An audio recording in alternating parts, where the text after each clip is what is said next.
Chaos in the air, crystals in the sky. How come nobody's here?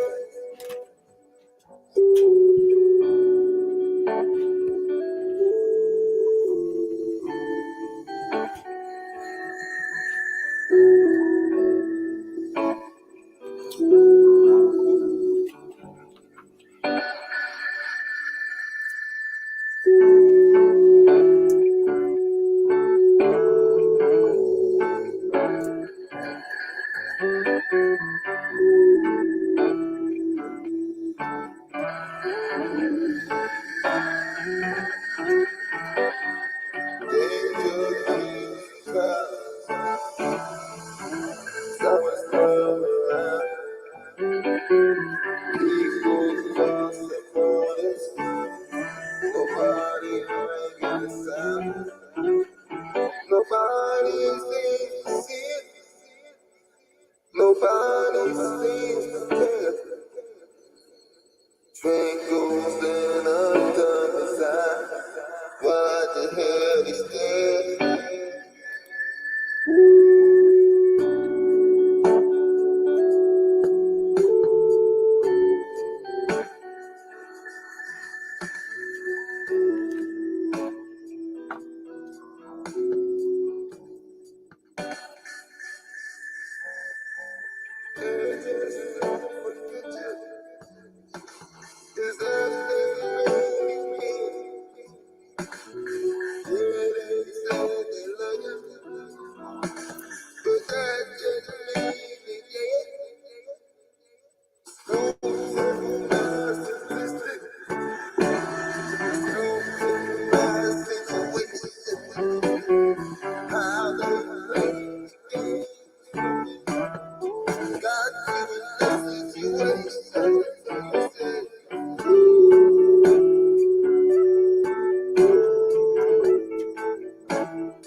Off the weekend, I've been trying to take it slow on a weekend. Seem like everybody doing so much speaking. I ain't got no time for church, no speaking deacons. I take a puff of weed and lay back, trying not to lose control so I don't spray that. They said it's habit forming, you I have to take that. Eating up the beef, you know I had to make that. I had to kick that. I've been turning my control.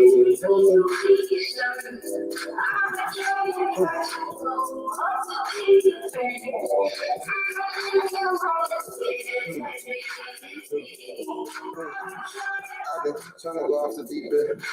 I've been chilling the weekend. Got no time for speaking. Tell help no to the deacon. Get another lie. Supply, add to the murder. The change, trying to get rid of them. Everything supposed to be here is gonna be gone real quickly. Everything is shook good, even the air, I smell it. Total destruction coming to this place, I built it. You know we wrote it. Trying to not control out the deep end. Don't give me a fake reason. You telling all the lies. I don't know why the hell you speaking. I try to hold my composure. Try to be a brave king soldier. But you piss me off all the time. When you call names, man, long behold you.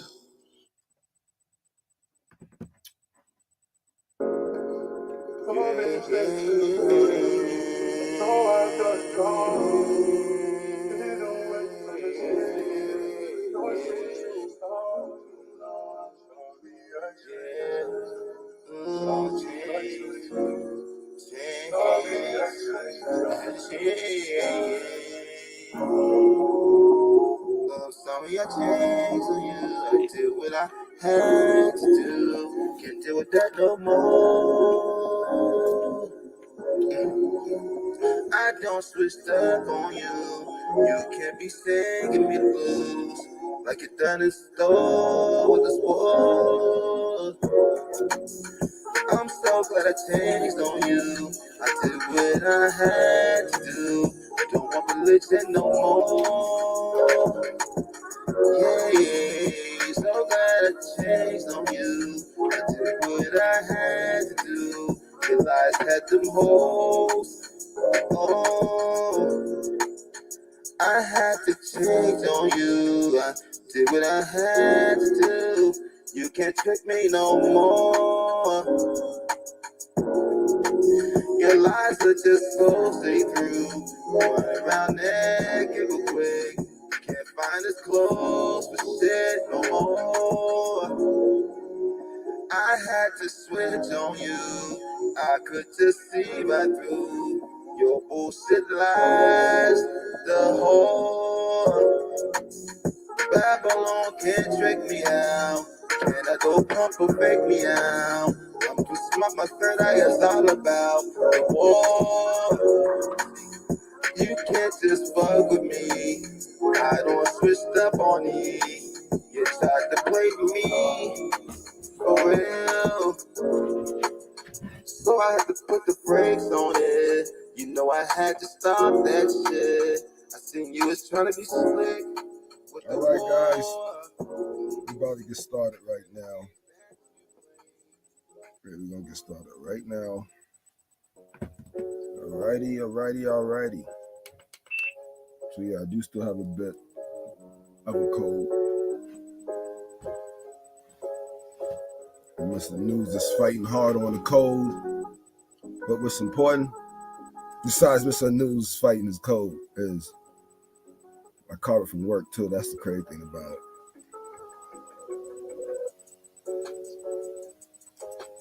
I try to work outside the building now so I can stay away from people on purpose. And still caught a cold, like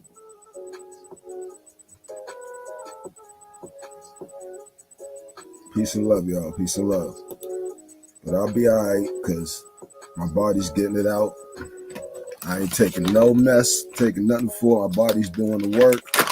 I'm gonna let my body do the work it's supposed to do. I'm drinking a whole lot of juices, you know, getting plans, getting things done, prepared for certain stuff.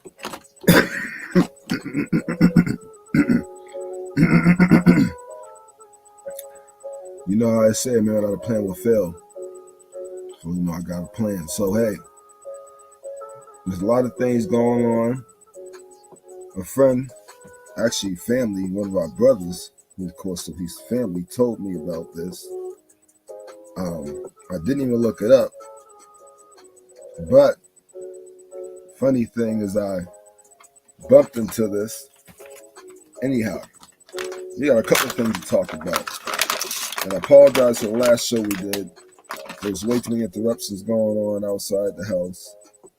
So probably wasn't a good time to do it. But at first, nobody was here to interrupt anything. But when my buddies came through, he does a lot of landscaping. So, you know, out here we can burn the like, you know, any landscape stuff. We can burn it, so how to burn it. We got that out the way.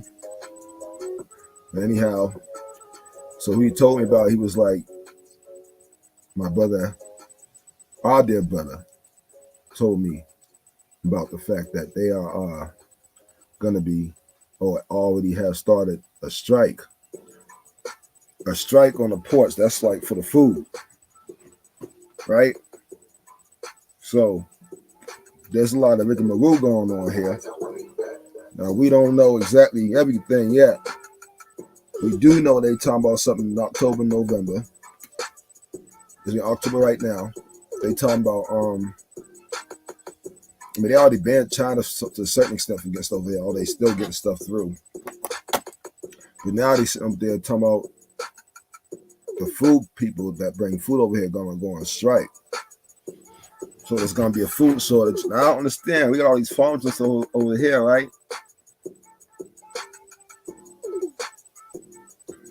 We got all these farms and stuff over here, right? So why? That doesn't make any sense to me, right? How come there's a food shortage? We should be have our own farms over here, don't we? And shouldn't some of us be making our own food, farming our own food? Or they don't want you to.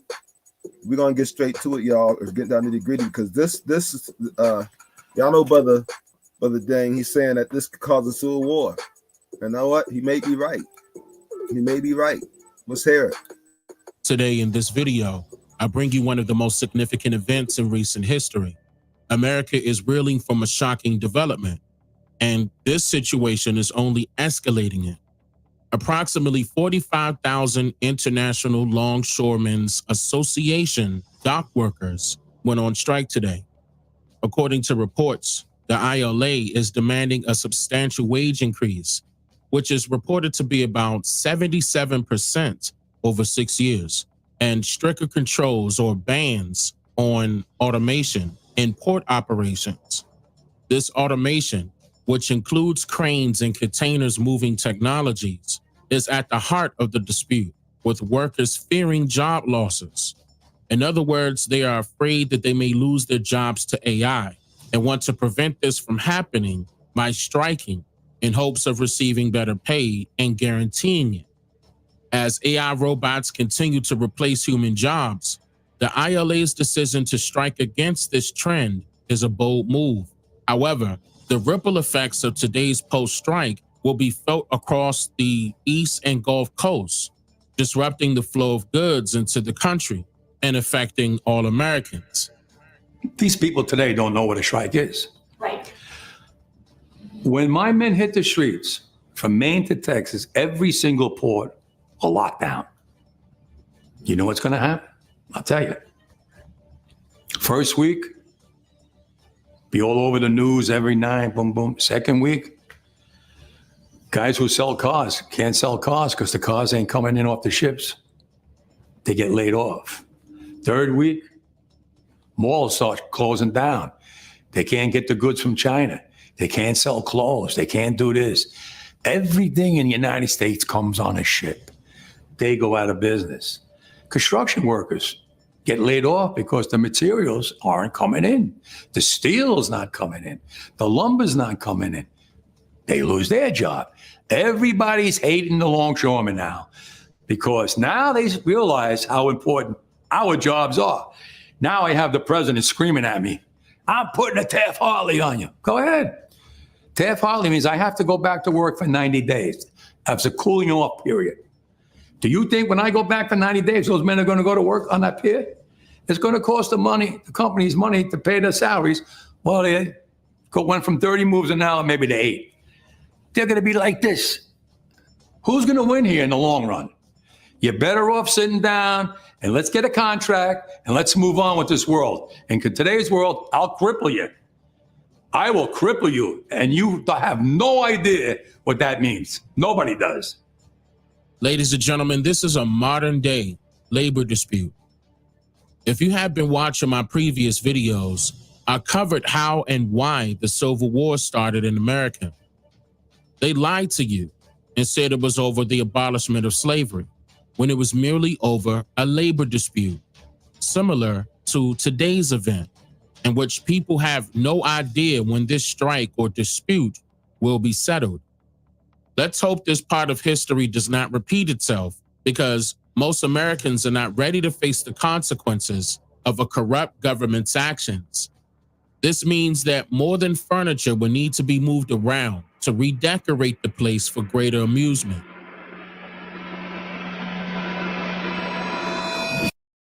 "92% of people who have tingling or numbness in hands or feet are missing the warning signs of decay."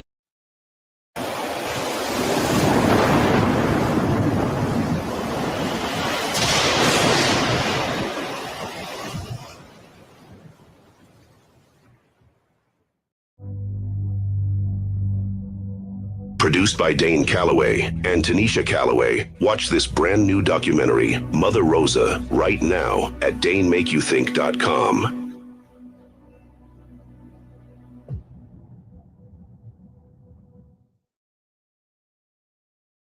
This strike could lead to significant disruptions in the supply chain, potentially causing delays and price increases for a wide range of goods, from automobiles, automotive parts, clothing, and electronics, to food items like coffee, fruits, and even holiday goods, because that's coming up. In my opinion, I understand and agree that they should strike. I just believe that this was not a good time to strike when we have millions of innocent Americans in need of assistance. Many people in the South are not worried about holiday goods, but they definitely need us. There's a lot of bad weather going on in America, tornadoes, everything. Like, it didn't stop at the tornado that we put on the last that everybody know about. That happened in Florida that affected a whole lot of other cities, even as far as Utah, which I was so surprised about. I got family up there too, actually. That's crazy. I got an aunt and I got an uncle and a couple of aunts up there. Yep, cousin. Assistance recovering from the hurricane. With the uncertainty of how long this strike could last, it could significantly impact Southerners' ability to receive the help they need. Keep in mind, the majority of the goods are coming off of the ships and going to the trucks. If the trucks have nothing to load, the truckers don't get paid. Jeff Flock outside the port of Newark, New Jersey. How's this affecting the truckers? How's it affecting them? It is crazy for the truckers right now, Stuart. If I can step off here, maybe you see, this is a line of trucks, and I don't know if Scott's able to spin around. This is into the port of Newark, and there are multiple ports in there, backed up, trying to get in. This one truck there has got, obviously, trying to get a load. They're trying to get everything out of the ports as quickly as they can. And a lot of these truckers, I'll tell you, if this strike comes off, and it certainly looks like it will, they're not going to be working. If there's a Gene LaFortune has been driving at this port for 40 years? Yes, sir. 40 years. If you don't work, if this shuts down tomorrow, what happens to you? I don't get paid because I get paid daily. If it shut down, that means I got to wait whenever they settle. Then whenever they start moving, that's the time I'm... Because you get paid only by the load, right? Yeah, by the load, yes. He drives for IMC Logistics, Stuart, one of the biggest intermodal freight companies in the country. And again, everybody's trying to get into the port and get stuff out as quickly as they can. We've got a picture from their terminal, IMC Logistics terminal, not far from here. That is littered with these, trailers. They've tried to get everything out of the port as quickly as they can so that nothing is trapped in there. Because if this strike goes on for weeks, basically anything that's still inside the port is not going anywhere until that strike is over. One piece of breaking news here, and this is unconfirmed, but we've been told by multiple sources now that one of the ports, and maybe Scott gives us a spin around one more time to look toward the port. That means toilet tissue, water, food, clothes, toothpaste, any type of goods, appliances, anything. You won't be able to buy it because it won't be in the stores if this happens. And you know in probably a week or so. One of the ports has already been shut down. That is because the workers have said, you know what, this strike is happening. We got to be back at midnight for the picket. And it's been shut down. So that's unconfirmed, but that's what we believe here. Multiple ports in the ports of New York and New Jersey. It's a mess out here, but you might have expected that. And the mess is maybe only more to come depending on how this plays out. Some reports claim that losses could reach up to $4.5 billion with a B daily if the strike continues. So prices of goods will increase again over time. It's already increased, but it will happen again. That is a problem, especially for the Southerners trying to be rescued and then recover from the hurricane that occurred over this past weekend. Also, this was not a blindsided port strike. So some businesses shifted their shipments to West Coast ports, or some just prepared for extended supply chain disruptions by ordering more than normal to be shipped throughout this past September. There's a big secret being hidden from drivers, so listen up before this video gets removed. If you're being insured by any of these companies, you're being over the weekend. The past Secretary of Labor Julie Su has been terrific. She's knocking down doors. She's trying to stop this. She's trying to get us to a media where we can have a fair negotiations. It's the companies that don't want to. They don't want to sit here and be fair. So that's why we're out here fighting for our livelihood. What more from the automation do you want? What more protections could there be? What more? Yeah, they have language in there now. Not strong enough, because what happens is they come in with new technology. We just caught them in Mobile, Alabama, called Autogate, and that means the trucks are coming in and they're already checked in somewhere else and not using the checkers in the ILA. Circumventing the contract. They don't care. They don't care. It's not fair. And if we don't put our foot down now, they would like to run over us, and we're not going to allow that. You are going to grind the economy to a halt here on the East Coast and the Gulf Coast. No, don't spin it now, because you're Fox News. They're going to drive it. But are you worried? Are you worried that this strike? They have the capital to settle this thing. Are you worried that this strike is going to hurt the everyday American, the farmers that need to reach the export market? They're telling me that they're going to hurt. Now we start to realize who the longshoremen are, right? Nobody cares. People never gave a about us until now, when they finally realized that the chain is being broke now. Cars won't come in, food won't come in, clothing won't come in. You know how many people depend on our jobs? Half the world. And it's time for them and time for Washington to put so much pressure on them to take care of us, because we took care of them and we're here 135 years and brought them where they are today, and they don't want to share. Fox Business' Lydia Hu joins us now from the Port of Newark in New Jersey. And I've been following you. We have been, as you've done this story for us. And now the rubber has met the road. And he feels like he's dug in and feels like he's in a strong position. Is he in as strong a position as he thinks, or appears to seem to be? You know, he certainly feels like he's in a strong position, and he's probably looking. In a normal world, he's in a very strong position. In the world we live in now, 50-50, because really, they don't care. They don't. He even said it himself. They don't care, and for them, they don't want to share. So, what that adds up to is, if this happens, a lot of stuff is going to be gone. Around at other unions and the wage gains and the record contracts that they have notched in recent years. I mean, just last year, the West Coast port workers got a new contract with a 32% wage hike over 4 years. So now Mr. Daggett, the president, is looking at that and saying, we want that and better. Just yesterday, Dana, Mr. Daggett rejected port management's offer of a 50% wage hike over 8 years, just to give you an idea of where they stand right now. Kamala Harris is the current vice president, and she's not doing anything about it.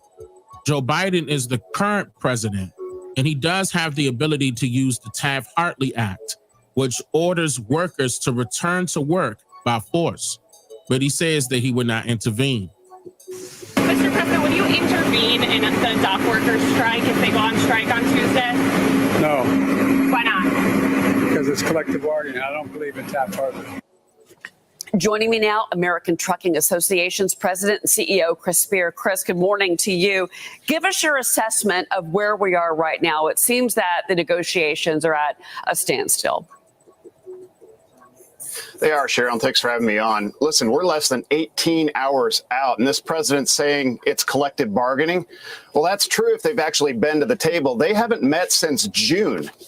I mean, where is the leadership here? We've got Southeast United States, half of North Carolina, parts of Georgia, Southern Virginia that are underwater or under mud digging out. These people need help. And now we're going to shut down 36 ports, all the commerce going in and out of this eastern half of the country. 46% of all agriculture is exported out of our East Coast ports. This is not the time for a strike. This administration needs to get these parties to the table and get a deal. They're derelict. They're not anywhere near this negotiation. So this needs to get called out. Let's talk about your association. You're moving over 72% of the nation's freight by tonnage. You're saying 46% of containerized agricultural exports departs, again, you just mentioned that, from these East Coast ports. So let's talk about the kinds of foods that are and the products that are in those containers. You mentioned the number, but give me some specific examples, because as you're saying, these are crucial supplies that need to go to these eastern states. Well, absolutely. Let's start with farmers. Let's start with agriculture. The things that are going to perish first are fruit, produce. You know, we've got meat, poultry. We've got everything from soybeans to cotton. All these things in the first week are going to be the products that are going to show up on the shelves first. As you go second week, third week, fourth week out, you're looking at things that are going to show up on the shelves at Christmas time. So this is not, you know, the sequence you want going into an election. You know, this is really a disaster in the making. And you were talking about 45,000 workers, 36 ports. You've got 85,000 union workers, right? This could cost, and this is, I'm sorry, JP Morgan analysis, not Moody's.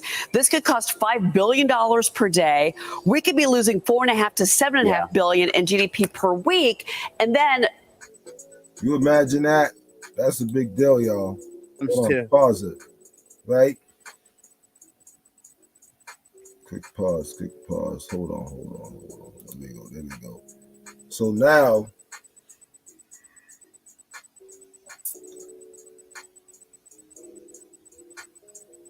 if this happens, I'll prepare. I prepare right away. I wouldn't even wait just in case.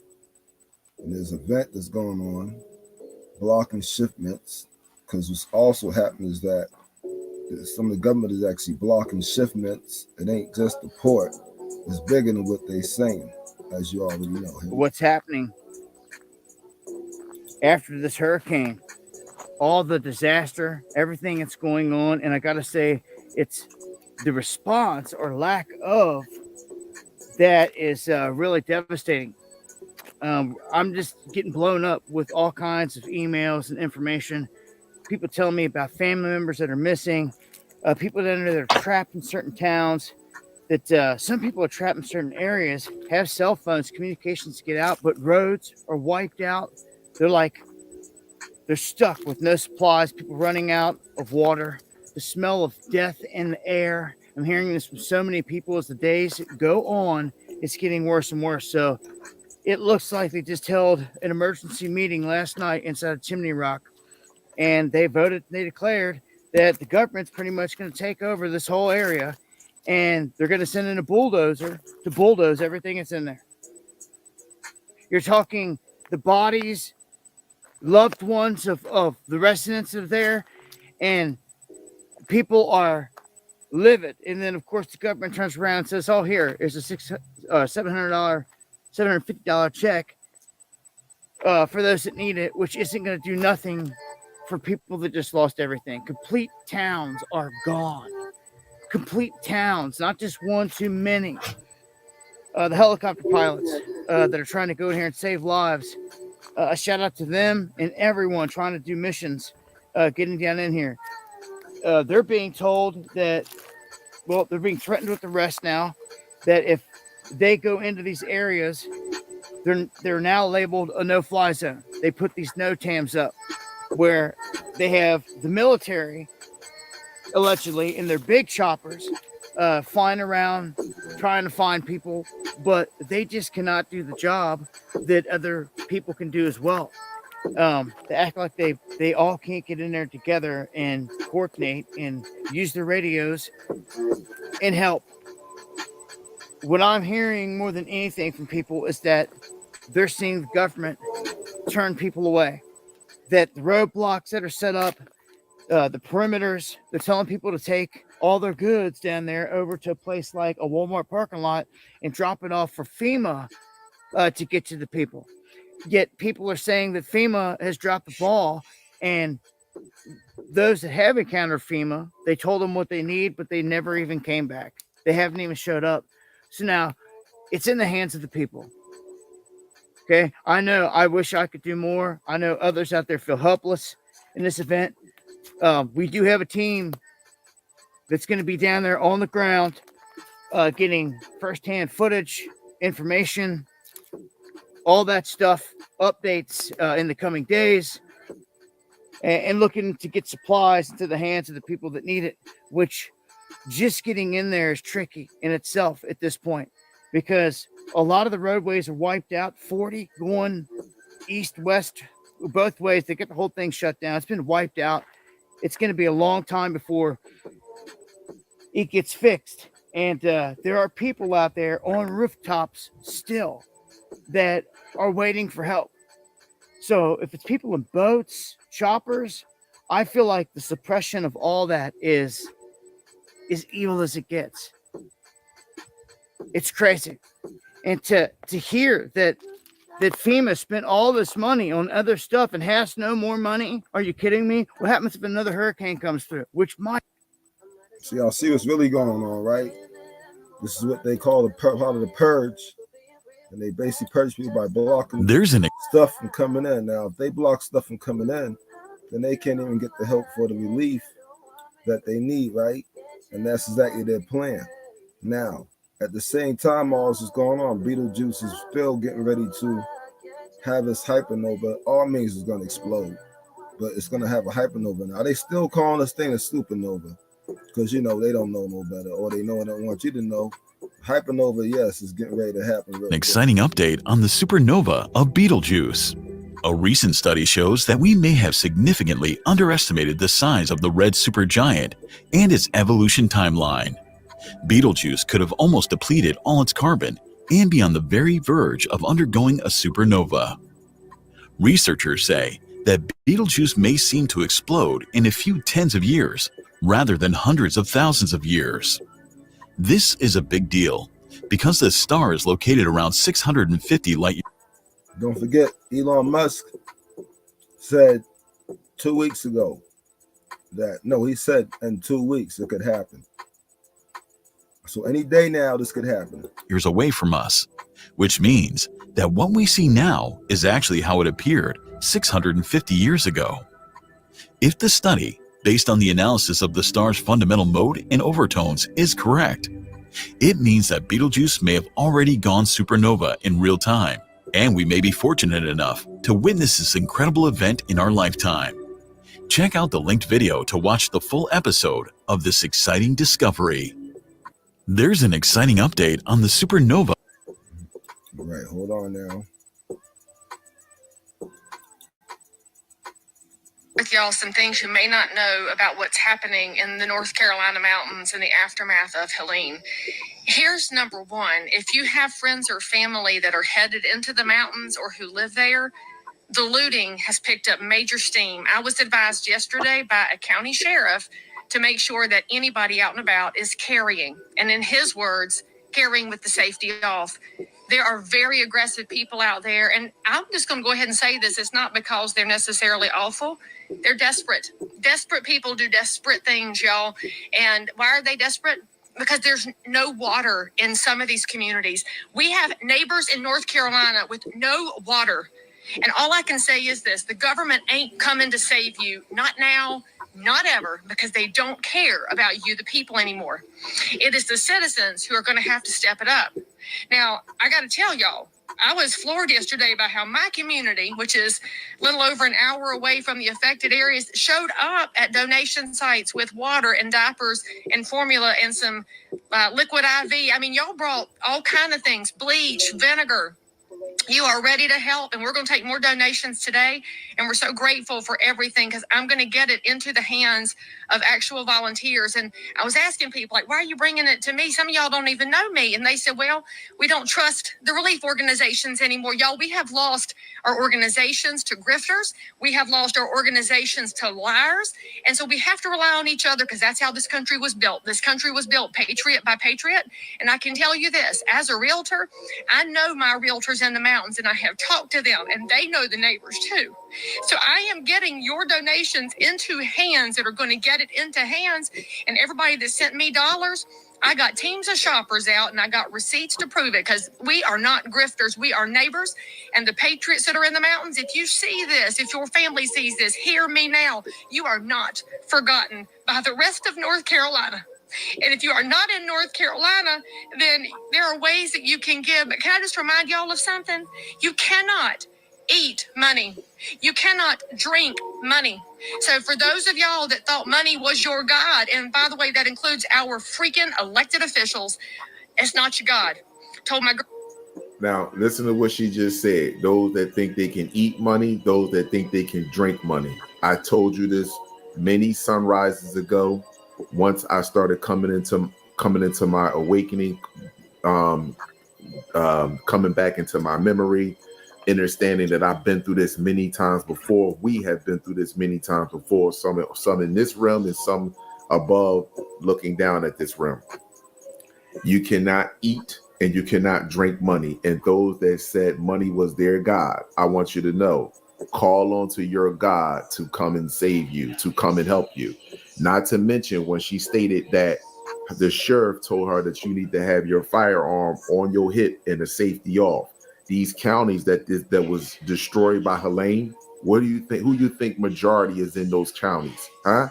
The people that she's helping that look just like her, and look at what they're going to be doing to one another. See, the last time it was a Great Depression, right? What you don't know is they sold their children. I said this to you before. When the chips got down and they couldn't use the television, they can't use radio, they can't use their world to program them, to tell them what to do next, and they have to actually think and use their own mind. What's going to happen is that's going to frustrate them and put them in an aggressive, primitive state, and they're going to act out. On with the video.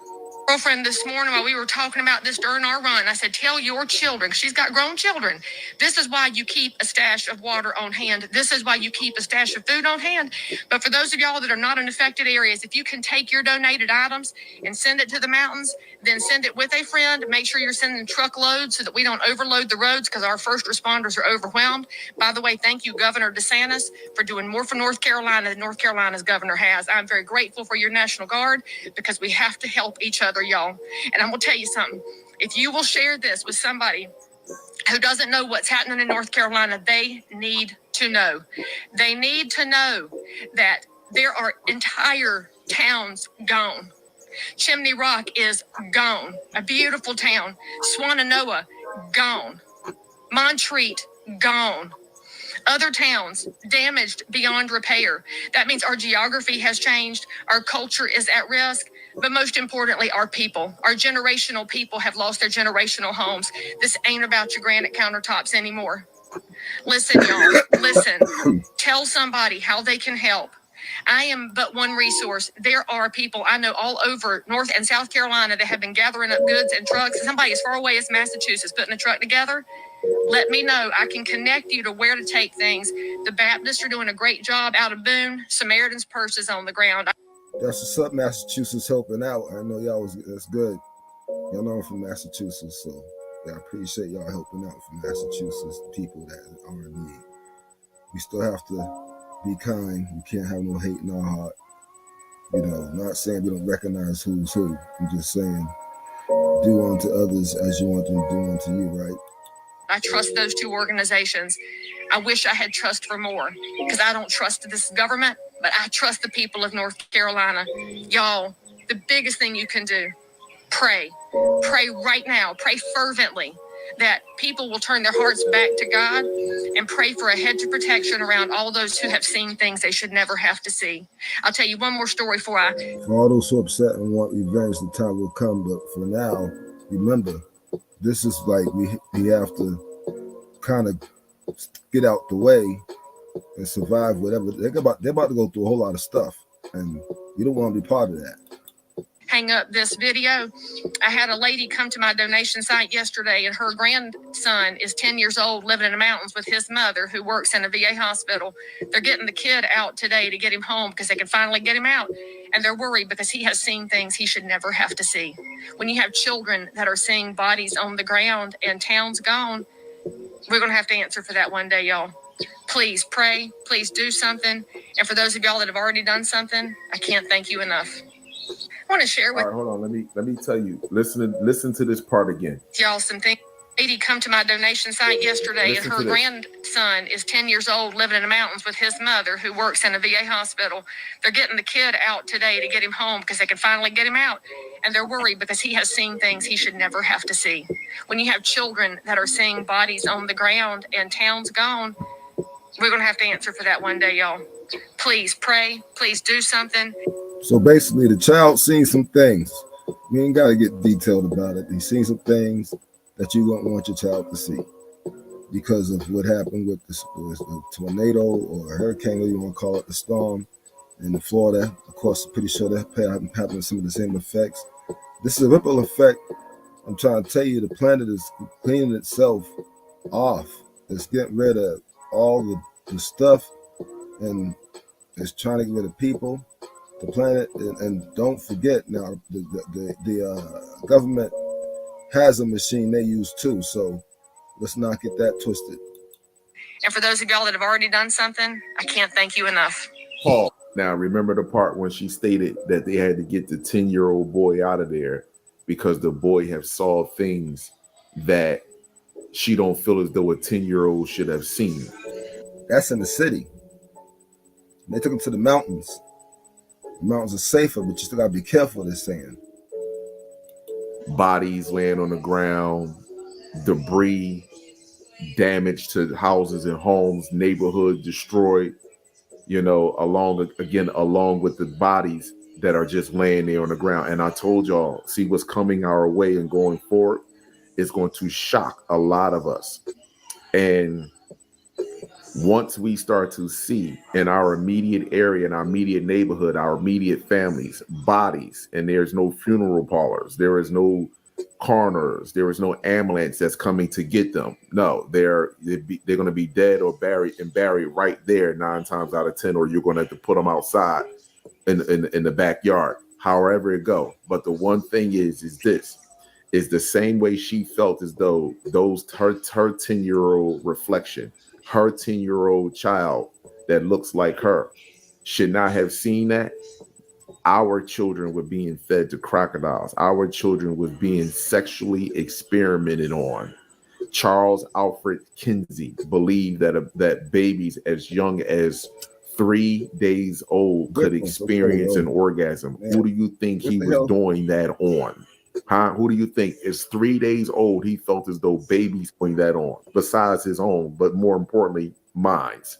So the things that my children, the things that our people have witnessed, the lynching, the physical abuse, the experimentation, the barbaric treatment that has been done to our women and children and men in front of children on a continuous day-to-day basis.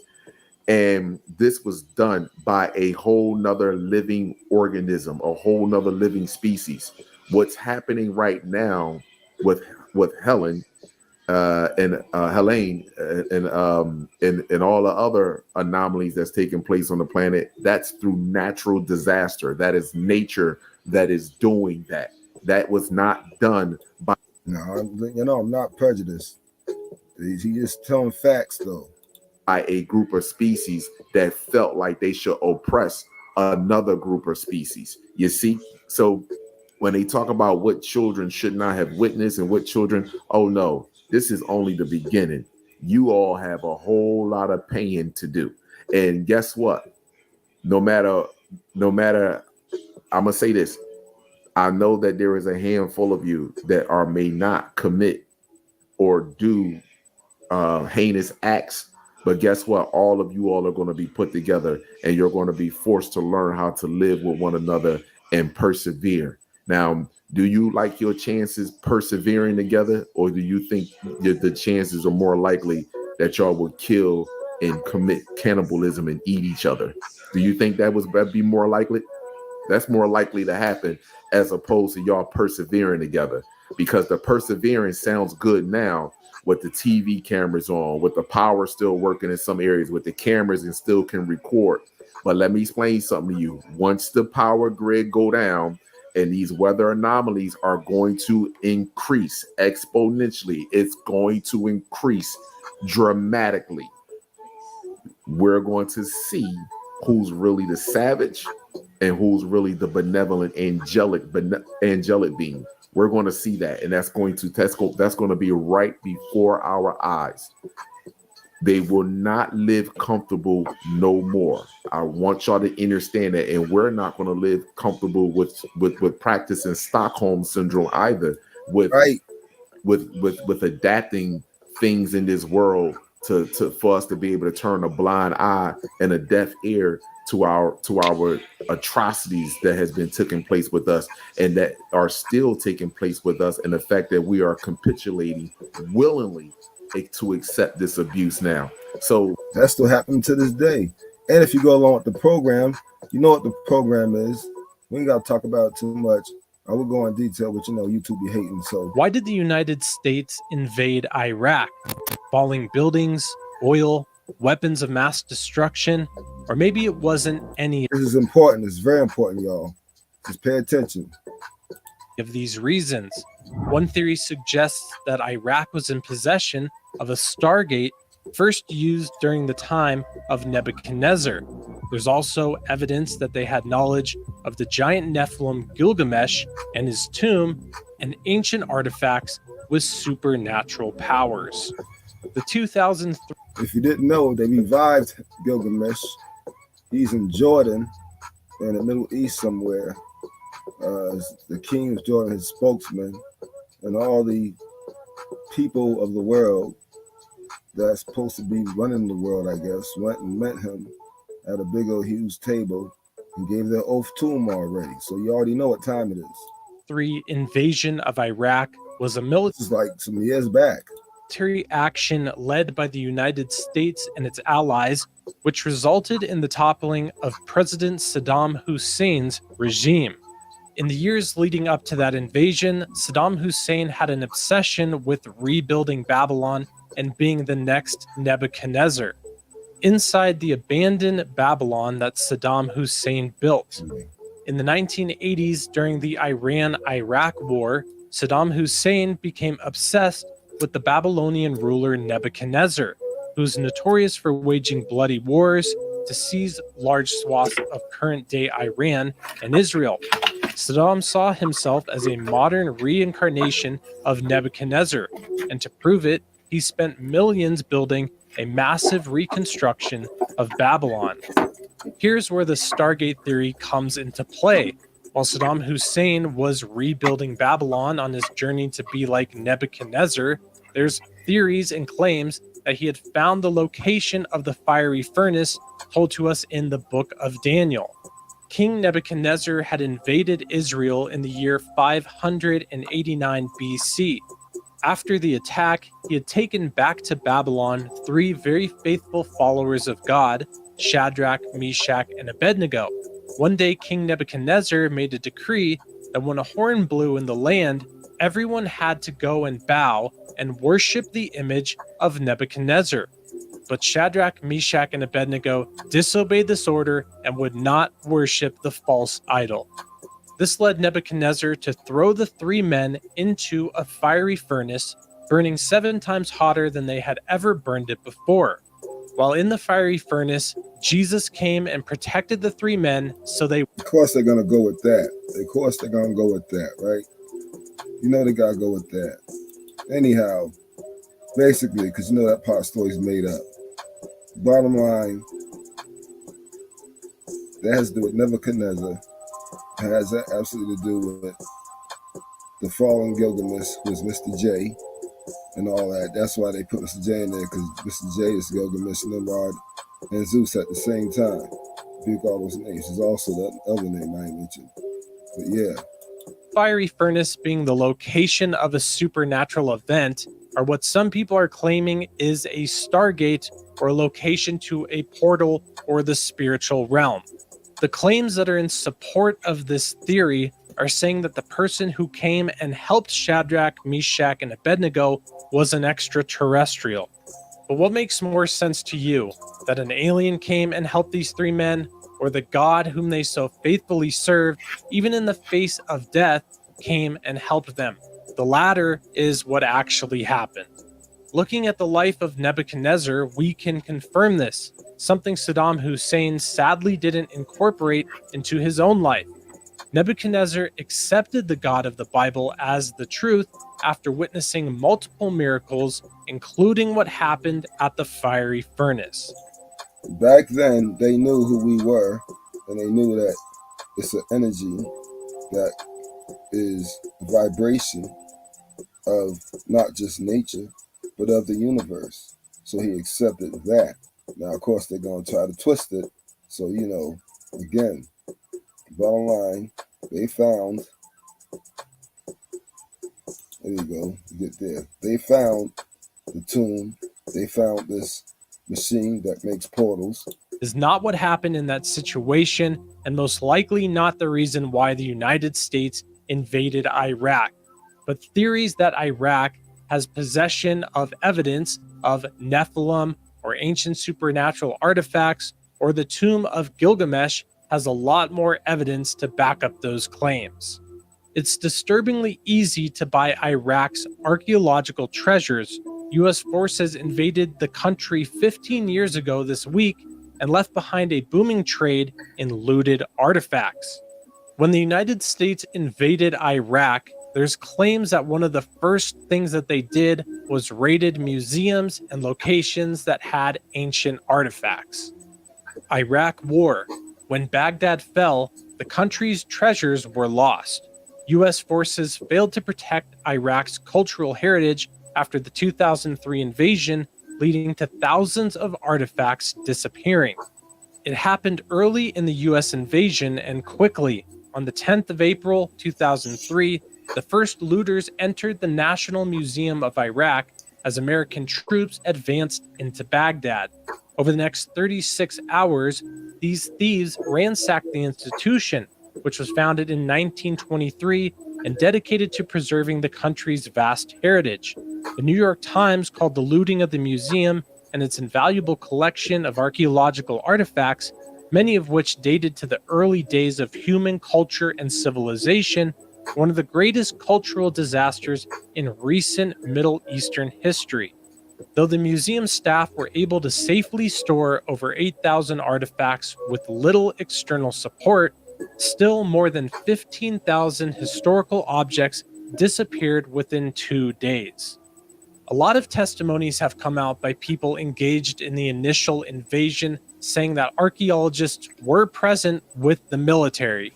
Multiple testimonies have stated that when entering these museums and other locations housing artifacts after the initial raid, showed that the artifacts made of gold and silver with high monetary value weren't taken. It appeared that they knew exactly what artifacts they were after, and these may have had supernatural origins. One of the main things the military may have been after was discovering the tomb of Gilgamesh, a Nephilim offspring of the fallen angels, who was said to be 17 feet tall. This might sound like a wild conspiracy theory, but a Freedom of Information Act connected to Hillary Clinton's emails in 2018 had a very peculiar email within its pages, requesting documents pertaining to the resurrection chamber of Gilgamesh, the location of his body, and the location of the buried Nephilim. Gilgamesh. Didn't I tell you to revive them? I told y'all to revive them some years back. So now you see why everything's happening now, 5, 6, 7 years later, how things are about to go down, and how, oh, there's a strike from the ports, supposedly, and how they ain't gonna work unless they get paid more money. They want 75%, not 50, not 40% or 30 they've been offered. They want 75.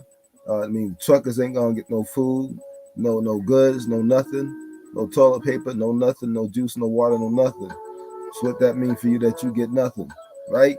You can have the money and still get nothing. What happens with some of y'all jobs? Because the truck's gonna get laid off. That means some of y'all get laid off, right? Yeah, it's because goods ain't coming in. What about these stores that foreclose? Eventually, if there ain't no clothes, there's nothing to sell, right? So then y'all start getting laid off. So what they trying to do? They trying to start a civil war. What they went and did, got this guy. Who they sent it to? This guy. They revived him. Was a hero in ancient Mesopotamian mythology. He was also the historical 5th king of the Sumerian city-state of Uruk. Gilgamesh was viewed as a god and ruler of the city-state Uruk, and depictions of him show that he was a giant, famously holding a lion like you would a normal house cat. That's in America, right? People have sought out supernatural powers since the beginning of time. Locating the tomb of a Nephilim like Gilgamesh may have been the reason why the United States invaded Iraq. We now know that the initial reason for the invasion, Iraq having weapons of mass destruction, turned out to be not true, and no such weapons were ever found. This may have been the cover story to invade and locate a connection to the fallen angels and their offspring to utilize their power. In 2003, around the same time of the initial invasion into Iraq, the BBC released an article saying that the tomb of Gilgamesh had been located. Gilgamesh tomb believed found. Archaeologists in Iraq believe they may have found the lost tomb of King Gilgamesh, the subject of the oldest book in history. In the book, actually a set of inscribed clay tablets, Gilgamesh was described as having been buried under the Euphrates, in a tomb apparently constructed when the waters of the ancient river parted following his death.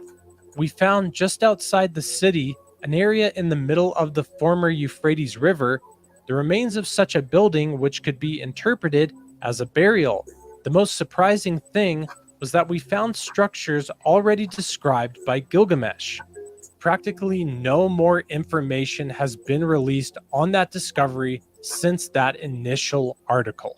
The United States' involvement in stealing artifacts out of Iraq has become well known since the initial invasion. 20 years after the US invasion, where are Iraq's antiquities? Thousands of artifacts are being shipped back to Iraq, but many more were taken during the post-invasion looting. The years following the United States invasion of Iraq in 2003 saw large numbers of antiquities stolen, both from museums such as the Iraq National Museum, but also because of illegal excavations at archaeological sites throughout the country. The coordinated effort of invading Iraq over false pretenses, going straight to museums, looting artifacts from a region that's one of the oldest in the world, and actually partaking in archaeological digs ran by the military sure looks like they were after some sort of specific items. 13 years ago, the TV show Decoded aired an episode on the Spear of Destiny. The Spear of Destiny is the name given to the spear that pierced Jesus Christ's side while he was on the cross being crucified. Of course they're gonna go with that. It's a piece of technology. Don't listen to that story. And he wound up being one of the people that I drove and bodyguarded for. Right, and someone you knew and got to know. Very well, yes.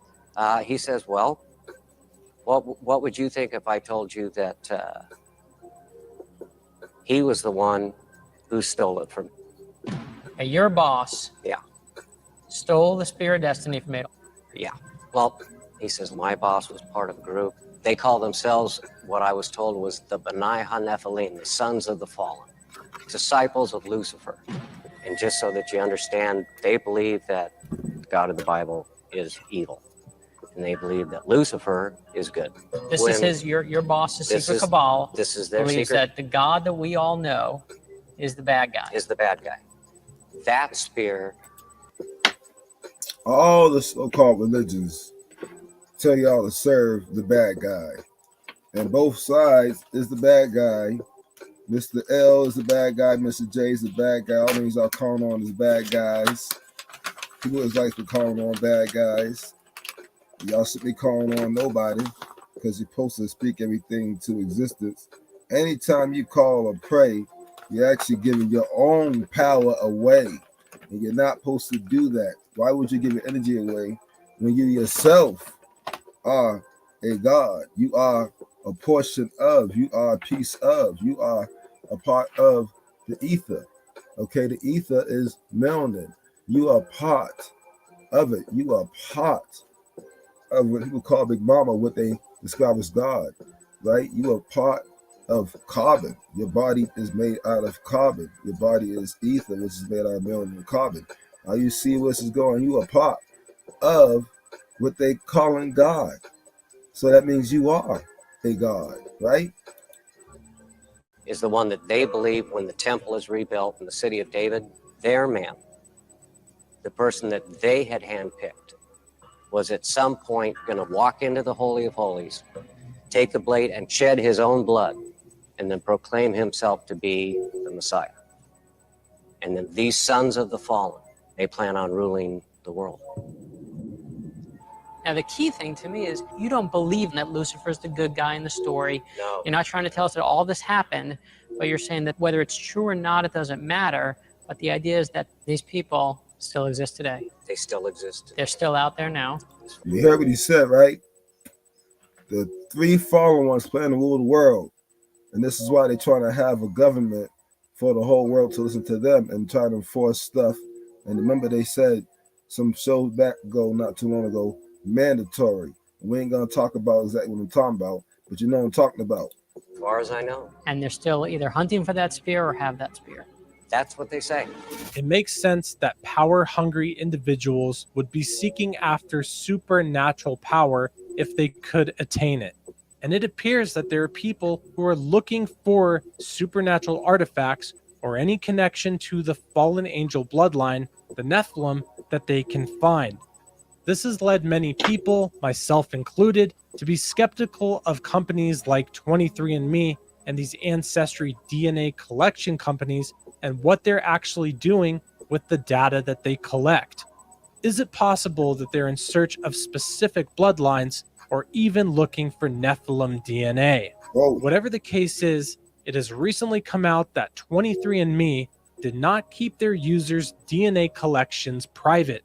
A large privacy breach took place with over 7 million of their users' information being leaked. There are people who don't like God, people who think that he is the bad guy. Some of these people might be out That it is the bad guy. That's what they think. He's gonna keep trying to use that. Where'd my thing go? What happened? What's going on here?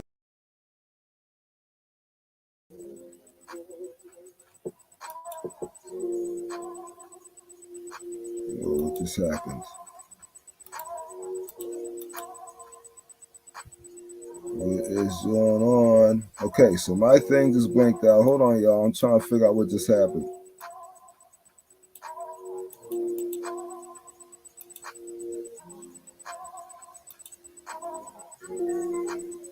What's going on, man? Hold on, y'all. They did something. What the heck just happened? You're just straight. What the? Oh my goodness.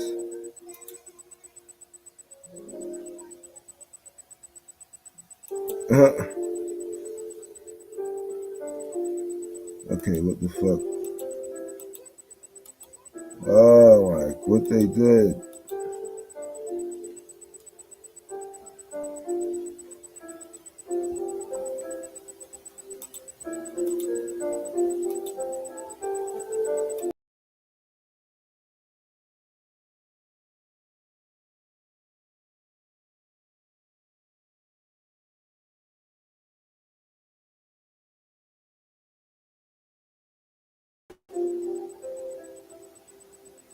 Okay. So I don't know what they did. They tried to stop, like they usually do, try to stop what we trying to do, y'all. All right, here we go. I got to get back on it. All right, right? Hopefully they don't do that no more. That was crazy, and I forgot what I was talking about. Formerly known as Babylon, there was a king named Nimrod. This king and the people who lived there attempted to construct the Tower of Babel, a tower they wanted to build to try and exalt themselves up to the level of God. And they said, "Come, let us build ourselves a city and a tower whose top is in the heavens. Let us make a name for ourselves, lest we be scattered abroad over the face of the whole." Now, this is the messed up story because that story is a lie. Here's what really happened, y'all, since he had to tell that story. Don't believe that so-called governments had anything to do with them building that tower. Just know there were plenty of towers up. There were crystal towers, and they all went up to the heavens. There were trees went up to the heavens. These guys came down and destroyed the trees. And then they messed around and somehow changed man's language. And they want to sit up there and tell you, right? That's part of how they made us fall. And they want to tell you that, oh, it's one tower. And this fallen one built it. No, the fallen ones attacked it. They're the ones that took down the towers. And they came up with bullshit story. So this is trying to cover their ass. So if you find some evidence of towers being torn down, what really happened? So, yeah, they got the tune. They revived this jackass. And now they want to take over the world. With you got bad weather going everywhere.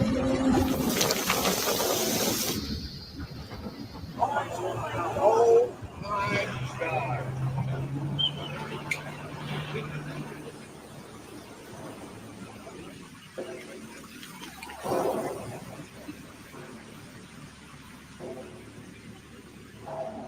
We have had the technology to create, control, and steer hurricanes for decades.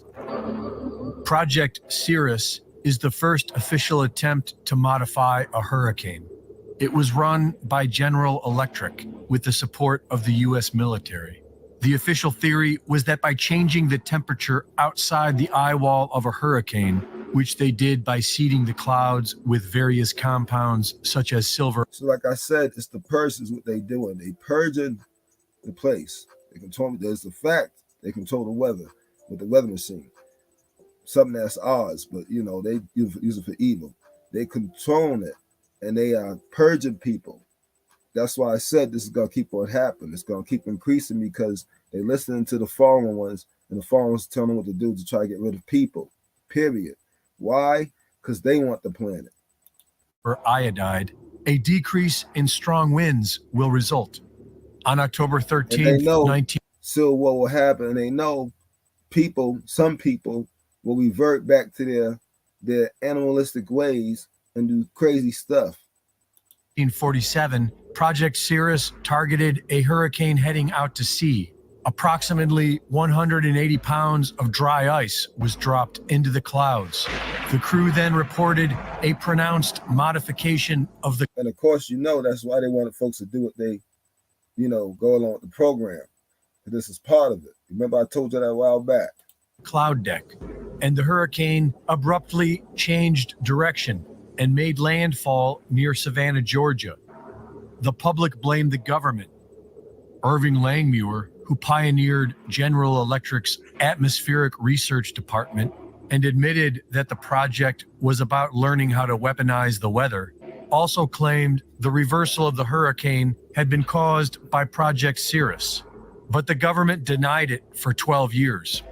After a short delay, the project officially continued, and in 1965, Project Storm Fury had targeted Hurricane Betsy for seeding. On that day, the storm immediately changed direction and made landfall in southern Florida. Congress blamed it on Project Storm Fury, but the government claimed that the hurricane shifted before they ever had a chance to seed it. And before that, don't forget about Rio Doso. It hit that. and then it got flooded, and then burnt, and then they was trying to get the town straight, and then it got hit, and then burnt again, right? And then it turned back and went to Roswell, right? And after 2 months of congressional hearings, the project was allowed to continue. In 1997, U.S. Defense Secretary William Cohen admitted we have the technology to control the weather, including earthquakes and volcanoes. The U.S. government has placed gag orders on employees of the National Weather Service. In October. So you see, y'all be thinking that, oh, you know, don't forget the planet is reviving itself, but they try to stop that too, because they fight against the planet. And they are going to cause, and they are actually messing up. I guarantee you that they're going to cause some of these volcanoes. And when they do, they don't realize it's going to be a chain effect. They're not going to fully control it like they have done before. October of 2012, after the planet will fight back. After Hurricane Sandy weakened to a tropical storm, microwave imagery shows a thick red beam immediately followed by Sandy growing into a Category 1 hurricane and taking an unexplained left turn into New Jersey. The push towards alternative energy demands more lithium. And according to the U.S. Geological Survey, the United States has over 6 million tons of identified lithium resources. The majority of this lithium has been identified in Kings Mountain, North Carolina. Kings Mountain is believed to have one of the largest resources in the world. But the biggest problem is that people live there and they don't want their quiet towns turned into lithium mines. People in Cherville have been pushing against a proposed lithium mine for the last several years, but everyone we spoke with here said it's too divisive of an issue to share their opinion on camera. Cherryville is a small, quiet town. I think that's good that we keep it small. So quiet, many don't feel comfortable speaking out against Piedmont Lithium's proposed mining operation nearby. I think we're a silent majority. I think a lot of people are afraid to say anything about it because they are bringing a lot to the town as far as money. Last year, the Department of Defense entered a $90 million agreement with Albemarle Corporation to increase domestic production of lithium for the nation's battery supply chain, specifically from Kings Mountain, North Carolina, starting by 2025. This is the same area experiencing what is being described as biblical floods. While the federal government spends billions on foreign wars and illegal immigrants, they simply cannot be bothered with the health and well-being of the American people, especially those living on coveted mineral-rich land.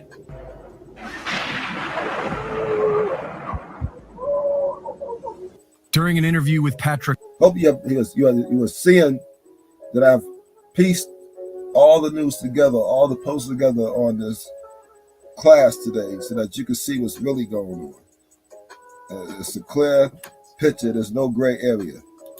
Bet David, Raytheon whistle. If you just joined not too long ago, please watch this lesson all over again so you can actually see everything, fully understand it. It's simplified.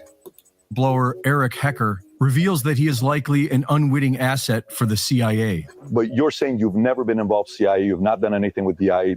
That's not something you've done in the past before. I've never been directly employed by any of those companies, alphabet agencies, however you want to title them. But having looked backwards, I question the proximity that I was to them. I may have been some sort of unknown asset, but I can tell you that certainly I was involved in peculiar activities 24 hours a day. Through his billionaire handlers, Hecker was sent to Antarctica as a plumber and given full security access. He claims to have seen directed energy weapons that are capable of creating earthquakes and seems unaware of the obvious, that he was sent there by his billionaire handlers to do exactly what he's doing now, saying that the government is creating earthquakes. It's interesting to note that even though they happen constantly and are often devastating, there is no official public earthquake reporting. The Dutch Sense channel on YouTube stands out as the premier source for up-to-date earthquake information. For over a decade, Michael Janich has been using USGS data made available to the public and reporting on it, kind of like a weatherman for earthquakes and volcanoes. He has successfully predicted several earthquakes over the years using simple methods he learned from years of observation. Janich has come under fire from government officials in the past, but they have now convinced him to stop. It appears as if the government doesn't want anyone looking into earthquake activity and wants you to think that they are creating them. And maybe they are. But in the late 1940s, the US government discovered evidence of a coming magnetic pole flip. This information was initially classified and was immediately followed by the beginning of the unscientific global warming hoax. The CIA censored The Adam and Eve Story by Chan Thomas, which describes cataclysms that cause advanced civilizations to vanish from the earth without a trace. According to official records from commander of Project Nanook, Major Maynard White, the US government discovered in the late 1940s that the Earth undergoes major magnetic flips about every 10,000 to 12,000 years, which causes the surface of the Earth to catastrophically shift in the space of one day. This information was officially kept from the public. The mysterious Great Pyramid of Giza was built with dimensions that memorialize the golden ratio, pi, and the speed of light, and along with the Sphinx forms a working clock of the great year. The great year is the astronomical cycle of the equinoxes around the ecliptic, a cycle that repeats just about every 26,000 years, leading many to speculate that the cataclysm is a somewhat fixed event in this cycle of time. Many researchers believe that the Great Pyramid, along with several other ancient structures that memorialize the Great Year, were built to warn us about the recurrent cataclysm. Our sun has its own recurrent cycles, and in almost every cataclysm story throughout history, the sun plays a major role. Researchers have found 11, 88, 200, and 2,400 year cycles, which involve the oscillation between solar minimum and solar maximum. Solar maximum being when the sun exhibits the most sunspot and solar flare activity. Many researchers now believe that this cycle leads up to a recurrent nova of our own sun. Recurrent novas have been observed all over the night sky. The mainstream theory is that stars become congested with atmospheric material and eventually expel this material in an explosive outburst. And there is much evidence that our own sun experiences these recurrent novas, which likely is related to the solar flare and sunspot cycles. The latest research tells us that the sun is more electrical than it is nuclear fusion, and that it has an electromagnetic relationship with the Earth. This would suggest that the magnetic... Basically, y'all, because we have been noticing a lot of stuff happening with the sun over there, and we know that Betelgeuse is going to have its own nova, hypernova. If our sun has a hypernova, that's going to be something. That's all I got to say. Reversals of the Earth occurs when the sun novas. And so the big question is, when will that be? Douglas Vogt has been studying this subject for decades and predicts that a recurrent nova will next occur in 2046. He arrived at this date based on sun cycles, as well as biblical. But the only problem is that the Earth is actually has started turning reverse. Already has reversed and start turning in the right direction. So that means this has already started happening. Coding. The Mayan long count calendar began in 3113 BC and was marked by days, not years. 1,872,000 days. Nearly all sources brought the Mayan calendar to an end in 2012 by dividing the number of days by 365.24 days in the year. But Jason Brashears of Archaics.com points out the fact that prior to 713 BC, there were 360 days in the year. In 713 BC, all the civilizations of the world changed their calendars to add 5 days. In Persia, these extra 5 days became known as the bad luck days. In ancient Mexico, the useless days. and for the ancient Maya, the unlucky days. When we adjust accordingly, we have 864,000 days before the calendar change and 1,008,000 days after, which brings the Mayan calendar to an end in 2046. This also raises the question, what happened in 713 BC? According to the Bible, 86,000 people were killed by an angel that year, followed by God moving the sun by 10 degrees. Perhaps one of these cataclysms occurred that year. Ben Davidson of Suspicious Observers has been closely analyzing all this scientific data, and based on the rate of decline of Earth's magnetic field, he concludes that the solar nova will occur between 2040 and 2060. And Suspicious Observers, who have been covering this subject for years, is saying that we are in it right now. It is important we review the two recent studies confirming that we did have a mini geomagnetic excursion in the middle of the Holocene about 6,000 years ago, first found in China and then confirmed in volcanic flows in Russia. We have added it to the list of officially confirmed excursions in recent history. We do appear to have magnetic changes on the planet every 6,000 years. There are several studies one could look to for the fairly perfect lineup of these geomagnetic changes on Earth, with major environmental disasters, including the peaks of species extinction. And there's no mystery as to why. The magnetic field of Earth, which protects our planet from space. Did he just say extinction? Extinction? So many places on the planet will experience some extinction. That means, well, you know what that means. So that's going to be animals and people, right? Radiation weakens tremendously in these excursions and becomes misaligned with the poles, leading to major influx of space energy to Earth. NASA scientists and others declared in the year 2000 that we had lost 10% of the magnetic field since the middle of the 1800s, and the ESA Swarm magnetic field mission upgraded that number to 15% in their 2010 mission report and update. 10% lost in 150 years, and then another 5% lost in only a decade. That's serious. And several subsequent studies confirmed that the magnetic field has begun changing faster and faster, all pointing to one inevitable conclusion. The cycle is not only due again, but it's happening. And it doesn't take thousands of years. And no, it's no small matter for the Earth and the creatures that live here. That there are technologies at the South Pole Station that people can't even consider that exist on this planet. Like what? Directed energy weapon systems is something that people need to get into their vocabulary fast. The IceCube neutrino detector is not simply a passive listening device as presented for the science that they're claiming it to do. It also has the capacity to transmit. There are embedded in the ice what are called digital optical modules, DOMs. They're about the size of a basketball.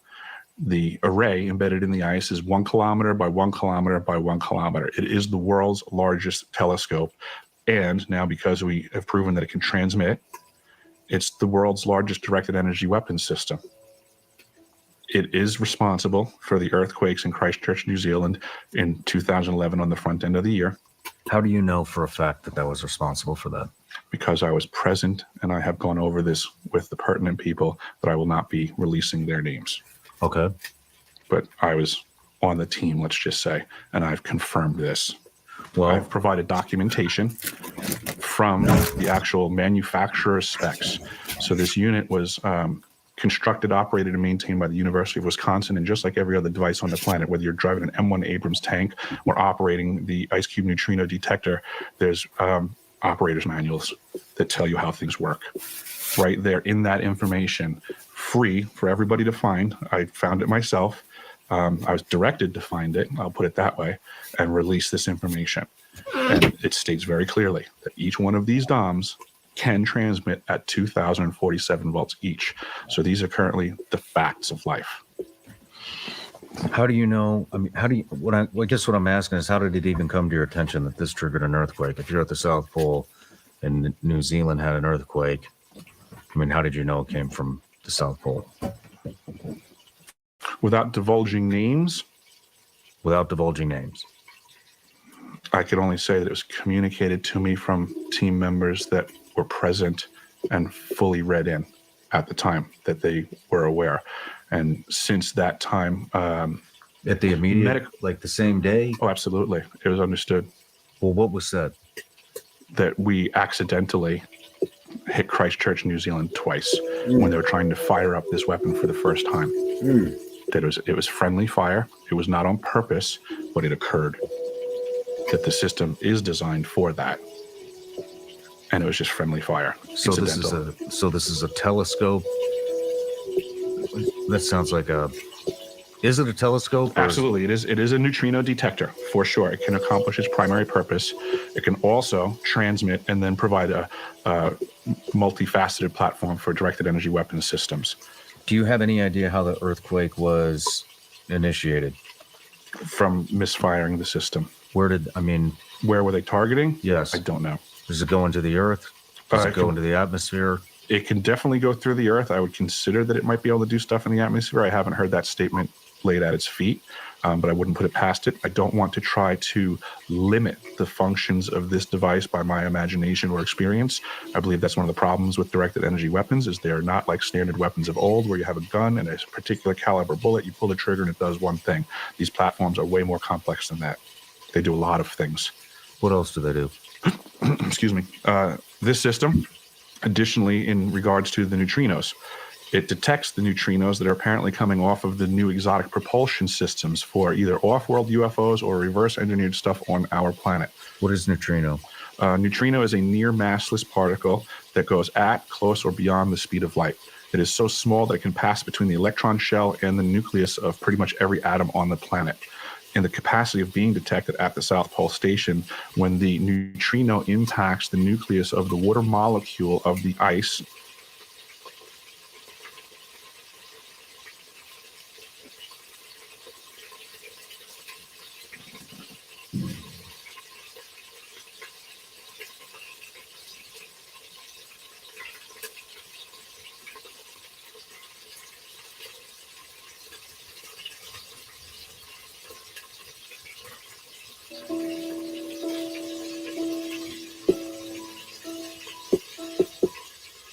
In the glaciers at the pole, a reaction occurs.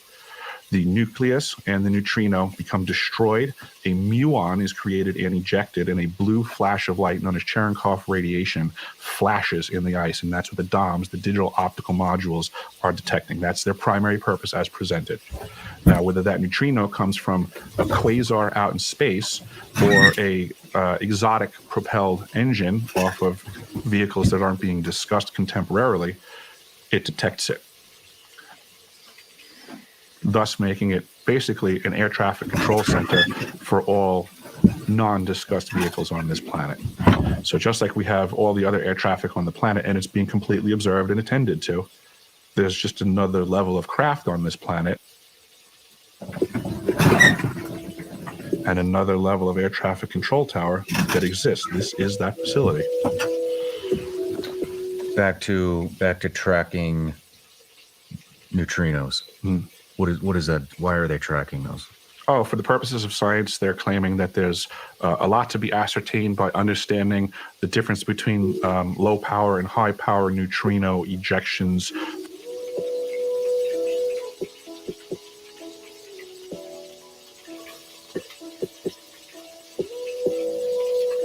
From cosmic occurrences. It's about that vague. This is what they spend our tax dollars on. Let's talk about what else do they do? The device is also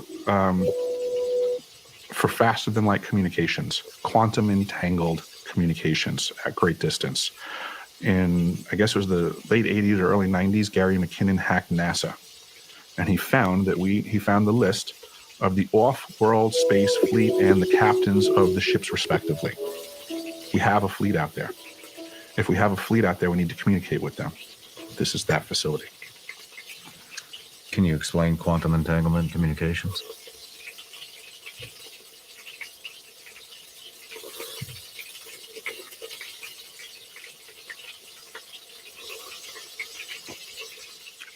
Yes, I don't think most people understand what I'm about to say anyway, but I will. The way quantum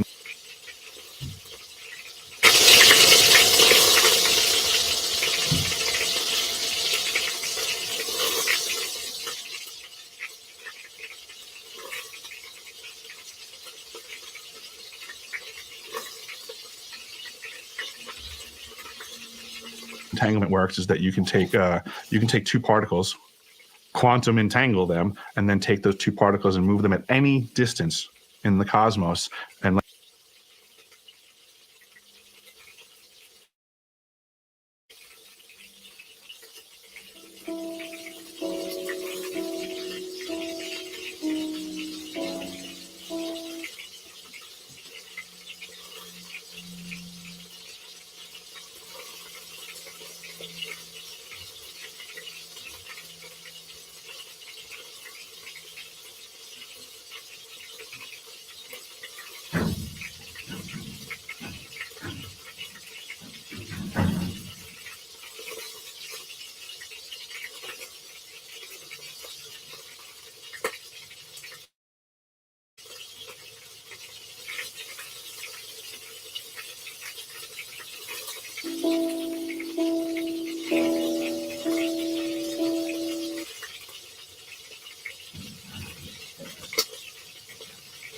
let's just say, for example, if you quantum entangle two electrons and you have them spinning in the same direction, and then you take one of those electrons and you shoot that thing out 100,000 light years from the original.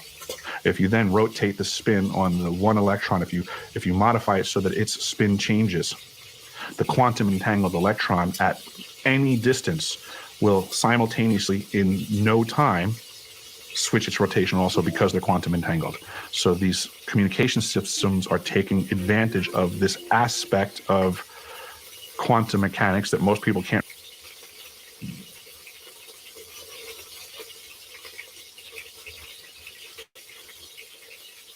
wrap their heads around, and this is what they're utilizing. It's just the new level of science that affords us the ability to communicate at any distance instantaneously. I've heard about this. I've tried to dig into it, and it's hard to understand. It is hard to understand. It would be my best way to put it is that when electricity first came out, it was very hard for a lot of people to understand what Nikola Tesla was getting at.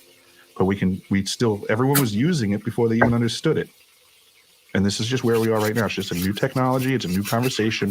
People don't have to understand it yet. They just have to realize it's real. What other kind of things can this? Oh boy. Voice to skull technology. This is also in the foray of directed energy weapons. What is that? The ability to, let's just say, throw your voice into your head or my voice into my head, or allowing algorithms that now they can blanket a whole geographical area and they can make everybody change their thoughts. They can, I use the term intrusive thoughts. Back to that fork in the road analogy. If you find yourself where you have to make a decision about something, next thing you know, in the Bible, it asks you, how are you able to resist the devil if you can't resist him now, right? All right, so the devil has obviously, their pop gave them technology that allows them to put voices in your head. Now, if you went along the program, you're going to react to those voices, especially when they turn the 5G, 6G on. You already know what time it is.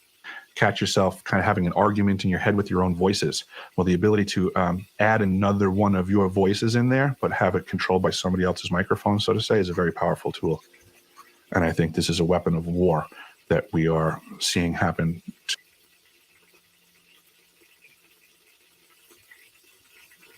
Yep, it is. And they're going to get that civil war started too. The aggravation, the stress, having no food. To everyone around us. The Department of Defense recently started initiating protocols for their employees, their agents, to discuss Havana syndrome, like symptoms. And on that list is that their agents are hearing voices in their head. And this is what they're getting at. This is that technology that, next thing you know, you're trying to make a decision. But and they don't want this to go forward because they constantly trying to stop it. That's okay. Hold on. Bear with it, y'all.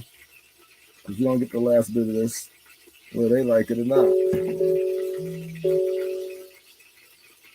So, yeah, we get the last bit of it. You only got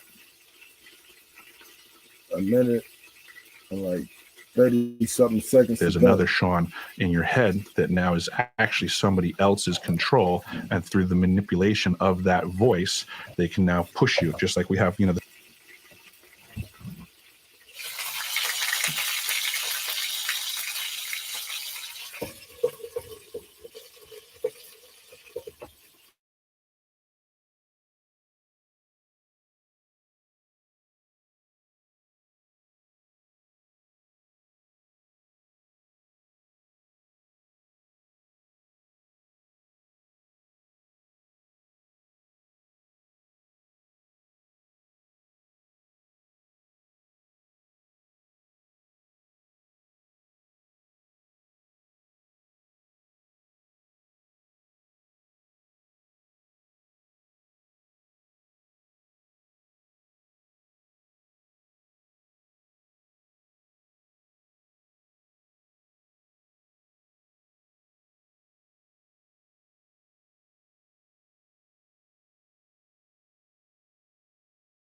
you already should know, yeah, they're totally jacking up my whole thing here today.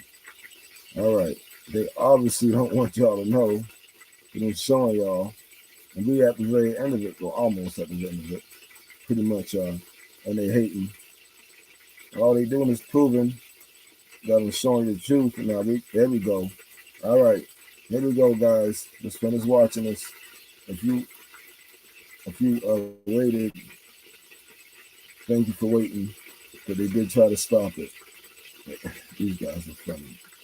Cell phones are weaponized now, the social media platforms, and they can engage with an algorithm, and they know that they can push you in a direction by repetitive information being displayed in front of you, similar to the Takistoscope in grammar school, that they can learn your system and they can learn to manipulate it on a personalized level by just assessing you, what the things are that you're interested in, what are your weak points, what's the crack in the dam, what's the angle of attack. And it's through repetition and access. These are simply electromagnetic impulses in your head. It's not that they can't be read. It's not that they can't be copied. And it's not that they can't be just... You hear this? Magnetic, right? They know about, so they've been studying us. And of course they know their own people, right? But they are actually trying to control people with the stuff, not only that, they told folks to learn the program with, but also with the chemtrails and stuff like that. So in the cities, this is why they did that study to find out how long would it take for people to start acting animalistic, to start robbing from their neighbors and start doing bad things. And they said it would only take 2 weeks. So they already know this. So they already had this whole thing set up for a long time. And, they just added all these Venezuelans and all these other people into the group. And, who else? These soldiers that ain't ours, 3 different groups of countries, such as China, Russia, and India. So you already know, and Mexico. So you already know it's going to get real crazy. You already know what time it is. They controlling the weather, causing all these storms, and they're saying they can't help the people. And then they talking about, ain't gonna be no food because those guys are going on strike. It's going to happen that they actually are blocking the food from getting in. So come on, y'all, and the cargo. Replayed with somebody else's control. I mean, I could get a voice changing thing and I could sound like you if I wanted to. I could call you on the phone. I could call your loved ones and I could pretend I'm Sean.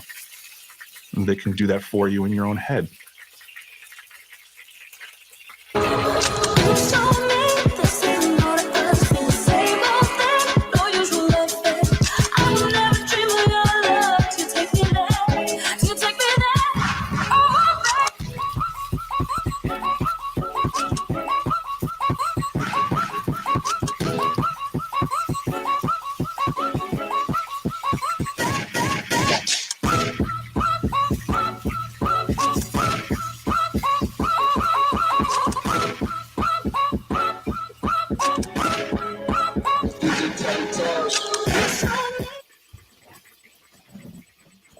All right, y'all. Let me back this up just to make sure there's nothing else before I go ahead and end this. I think that's it. I totally believe that that's it. That must be it. Yeah, that's okay. Yeah, that's it. Okay, well, anyhow, we'll take that off the screen. Remove that. Peace and love to everybody. I love all you. Thanks for watching the news today. I put this together so you can see what's really going on. This is happening the last couple of days. The oldest clip would be 3 days ago. So it's just letting you see it's really going down, what their plans are, who's telling them what to do, what they're about to do, and why all these things are happening. And it's them doing out their diabolical plan. That's what I've been telling you. They're trying to bring together their prophecies, they're actually doing it. And it's going to cause civil war. People are not stupid anymore. Their own folks actually realizing it. And so we'll see. Peace and love.